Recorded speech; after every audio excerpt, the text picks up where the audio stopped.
आवाज दो हमको, हम आ गए, कब नींद से जागे, कब सो गए। जी हाँ फ्रेंड्स, आपने हमें बुलाया और हम फिर से हाजिर हो गए। आज की वीडियो में हम आपके लिए लेकर के आए हैं देयर यूज्ड टू बी का प्रयोग। देयर यूज्ड टू बी का प्रयोग भी स्पोकन इंग्लिश में खूब किया जाता है। अब आप थोड़े से कंफ्यूज हो सकते हैं, कभी देयर यूज्ड टू बी, कभी यूज्ड टू बी, कभी यूज्ड टू हैव, कभी डिड यूज्ड टू। तो फ्रेंड्स, कंफ्यूज होने की जरूरत नहीं है। हर एक वीडियो में उसका कॉन्सेप्ट, उसकी पहचान, उसका स्ट्रक्चर बिल्कुल साफ शब्दों में एक्सप्लेन किया गया है विद एग्जाम्पल। अगर आप सारे एग्जाम्पल्स अलग तरीके से समझेंगे, देखेंगे, तो आपको पता चल जाएगा कि कहाँ पर यूज टू हैव लगाना है, कहाँ पर यूज टू बी लगाना है, कहाँ पर यूज टू V1 लगाना है, कहाँ पर डिड यूज टू लगाना है और कहाँ पर देयर यूज टू बी लगाना है। तो फ्रेंड्स, पिछली वीडियो में और इसमें कोई खास अंतर नहीं है। सिर्फ फर्क इतना है कि यूज टू बी के बाद हमने यहाँ पर अदर वर्ड्स में लगाया था ऑब्जेक्ट, एडजेक्टिव लगाया था, नाउन लगाया था। जब हम कहते हैं कि सब्जेक्ट कहीं पर हुआ करता था, मैं पहले बहुत व्यस्त रहा करता था, I use to be busy before. ठीक है, अब क्या कह रहा है कि यहां पर सेंटेंस में अगर सब्जेक्ट नहीं आए, किसी सेंटेंस में सब्जेक्ट नहीं आए, या ऐसे कहें कि वाक्य में जब सब्जेक्ट वाक्य के अंत में आता हो, तो उन वाक्यों में हम देयर को एज ए डमी सब्जेक्ट के रूप में शुरू करते हैं, उसको शुरू में ले आते हैं। तो वहां पर देयर सब्जेक्ट का रोल प्ले करता है, क्योंकि वाक्य का जो ओरिजिनल सब्जेक्ट है वह वाक्य के अंत में आ रहा है। अब ये कैसे पता चलेगा कि सेंटेंस में जो सब्जेक्ट है वाक्य के अंत में आ रहा है कि शुरू में आ रहा है, कि सब्जेक्ट कौन सा है? तो फ्रेंड्स, आपको कुछ नहीं करना है। जो भी हिंदी का सेंटेंस आप बोल रहे हैं, इस पहचान के साथ, नाउन प्लस हुआ करता था अथवा हुआ करते थे, इस पहचान के साथ आप अपने आप से दो क्वेश्चंस पूछिएगा। पहला क्या, दूसरा कौन। क्या और कौन प्रश्न का जो जवाब आए वही हमारा सब्जेक्ट है। फिर हमको यह देख लेना है कि वह सब्जेक्ट वाक्य के शुरू में आ रहा है कि अंत में आ रहा है। चलो इसको एक एग्जांपल के माध्यम से समझ लेते हैं। मैंने एक एग्जांपल यहां पर लिखा, मेरे शहर में एक सिनेमा हॉल हुआ करता था। क्या हुआ करता था? Cinema hall. रिप्लाई क्या आया? Cinema hall. ये सिनेमा हॉल वाक्य के कहां आ रहा है? सेकेंड लास्ट में, यानी कि हुआ करता था से पहले आ रहा है। तो हमारे सेंटेंस में यही सब्जेक्ट है, लेकिन ये वाक्य शुरू में नहीं आ रहा।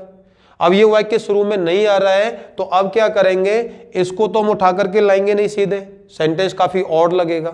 उस केस में हम देयर की मदद लेते हैं। तो देयर को सब्जेक्ट बना लेते हैं, डमी सब्जेक्ट, और उसको वाक्य शुरू में ले आते हैं। तो हमारा स्ट्रक्चर बना देयर यानी एज ए सब्जेक्ट, उसके बाद में use to be other words. Other words में वही नाउन आएगा, किसी वस्तु के बारे में कह रहे हैं कि ये वहां पर हुआ करते थे। ये सेंटेंस कब यूज किए जाते हैं? स्पोकन इंग्लिश में ये तब हमारे माइंड में आते हैं जब हम किसी जगह पर गए, हमने कहा अरे यहां तो एक पेड़ हुआ करता था, आपने कहा यहां तो एक बिल्डिंग हुआ करती थी, आपने कहा इस स्कूल में एक बहुत बड़ा ग्राउंड हुआ करता था, अब नहीं है, अब पूरा जो है बिल्डिंग बन गया उसमें। आपने कहा यहां पर खाली प्लॉट हुआ करते थे, यहां पर जंगल में शांति हुआ करती थी, भारत में अंग्रेजों का राज हुआ करता था। तो इन सारे तमाम एग्जाम्पल्स में आप क्या अथवा कौन प्रश्न लगाओगे तो जवाब में आएगा सब्जेक्ट। अब वो सब्जेक्ट वाक्य के अंत में आ रहा है, इसलिए वाक्य को देयर से स्टार्ट करते हैं। ठीक है ना? तो ये आपको ट्रिक मिल चुकी है कि how to recognise subject in a sentence. अब यहां पर हम ट्रांसलेशन सीखते हैं। मेरे शहर में एक सिनेमा हॉल हुआ करता था, इस सेंटेंस को देयर से स्टार्ट करेंगे। अब ये भी आपको समझ लेना है कि हमारे सेंटेंस का जो सब्जेक्ट है वाक्य जो अंत में आ रहा है वो सिंगुलर हो अथवा प्लूरल हो, आपको दोनों ही केस में देयर के साथ में यूज टू बी का ही प्रयोग करना है। ठीक है, तो कैसे ट्रांसलेशन होगा? There use to be a cinema hall in my city. हमने एक एग्जाम्पल और लिया, इस कुएं में पानी हुआ करता था। इसका मतलब अब इस कुएं में पानी नहीं है, ये सूख गया है। तो कैसे बनेगा? There use to be water in this well. Third example लिया, हमारे गांव में एक तालाब हुआ करता था। इट मीन्स अब हमारे गांव में तालाब नहीं है। तो ये कैसे ट्रांसलेट होगा? There use to be a pond in my village, sorry in our village.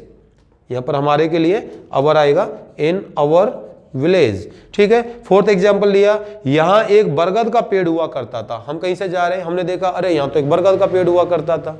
अब देखा कि वो बरगद का पेड़ नहीं है, तो उसको कैसे इंग्लिश में ट्रांसलेट करेंगे? There used to be a banyan tree hair. जी हाँ, बरगद के पेड़ को द बनियान ट्री कहा जाता है। ओके, तो ऐसे एग्जाम्पल्स हम अपनी डेली रूटीन लाइफ में खूब यूज करते हैं, खूब बोलते हैं। तो आपको भी ऐसे ही कई सारे सेंटेंस अपने माइंड में लाने हैं, उनको ट्रांसलेट करना है। फ्रेंड्स, इसका नेगेटिव, इंट्रोगेटिव सब बन सकता है। एक एग्जाम्पल का हम नेगेटिव बना देते हैं, जैसे हमने कहा मेरे शहर में सिनेमा हॉल नहीं हुआ करता था, तो इसको हम नेगेटिव दो प्रकार से बना सकते हैं।